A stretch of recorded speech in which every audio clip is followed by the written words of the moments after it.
Advocate Arun Kumar గారు ఈ విషయం పర్టికులర్ అంశం లేదు. ఎందుకంటే అక్కడ దయాకర్ గారు ఒక ఆర్గ్యుమెంట్ చేశారు, రవీందర్ సింగ్ గారు ఒక ఆర్గ్యుమెంట్ చేశారు, కన్ఫరెన్స్ స్టేట్మెంట్ మీద సంతకం తీసుకోరు కాబట్టి అని. లాయర్లు చూపించామని ఆయన సంతకం తీసుకోవాల్సిన అవసరం లేదు. లాయర్లు చూపించాలని చట్టంలో ఏమైనా ఉందా అంటే? రవీందర్ సింగ్ గారికి నమస్తే సార్. తెలంగాణ ఉద్యమం అయిపోయింది సార్, ఇంకా ఈ కుటుంబానికి ఇంకా సపోర్ట్ ఎందుకు సార్? గుడ్డిగా రోడ్డు మీద లా అండ్ ఆర్డర్ డీసీపీతో పంచాయతీ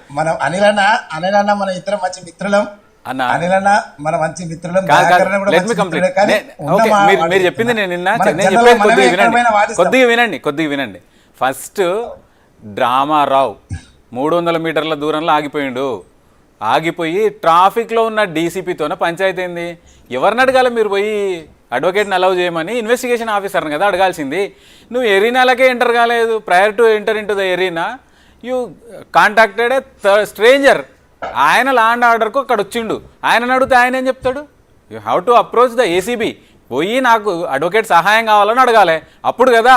అంతకుముందే డ్రామా స్టార్ట్ చేస్తే ఇంకేం చెప్పాలి? ఆయనకు పోవాలని అక్కడ ఇంట్రెస్ట్ లేదు.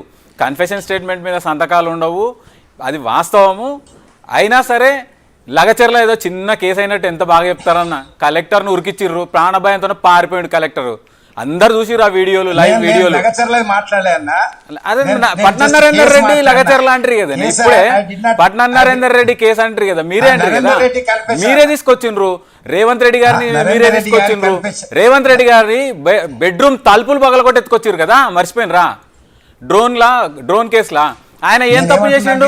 13 రోజులు ఇల్లీగల్ గా నన్ను కన్ఫైన్ చేసిండ్రు అని చెప్పి స్పష్టంగా ముఖ్యమంత్రి అయిన తర్వాత ఆయన ఎన్నోసార్లు బాధపడ్డ సందర్భం ఎక్కడుందన్న? చట్టము మీరేం చేసిర్రు అంటే పక్కలే ఉన్న ప్రైవేట్ స్థలంలో ఓ పెద్ద 2 టవర్లు కట్టుకున్నారు హైదరాబాద్. అన్న వినండి, పెద్ద టవర్లు కట్టుకొని హైదరాబాద్ అంతా చూద్దాం అనుకున్నారు మీరు.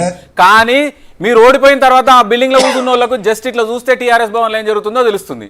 మీరు తప్పులు చేసి ఆ తప్పులను కడుక్కోవడానికి వేరే వాళ్ళ మీద దాడి చేస్తే ఎంతవరకు కరెక్ట్? మళ్ళీ వస్తా రైట్. రవీందర్ సింగ్ గారు ఏదో చెప్పబోతున్నారు. మీకే అవకాశం ఇస్తా. నమస్తే, మీకే మాట్లాడండి. హలో సీనన్న, నేనేమంటున్నా అంటే అనిల్ అన్న చెప్పింది కొద్దిగా కోపంతో లోపల ఉన్న కసితోటి మాట్లాడినట్టు నాకు అనిపిస్తుంది. నేను పార్టీ కానీ అటువంటి కానీ కేవలం మీరు అన్న ప్రశ్నకు సమాధానం చెప్పిన. కన్ఫెషనల్ ఉండాలంటే అడ్వకేట్లు నాకేం కోపం, నాకెందుకు కసి ఉంటదన్నా? నేను తెలంగాణ ఉద్యమకారుని అంతే.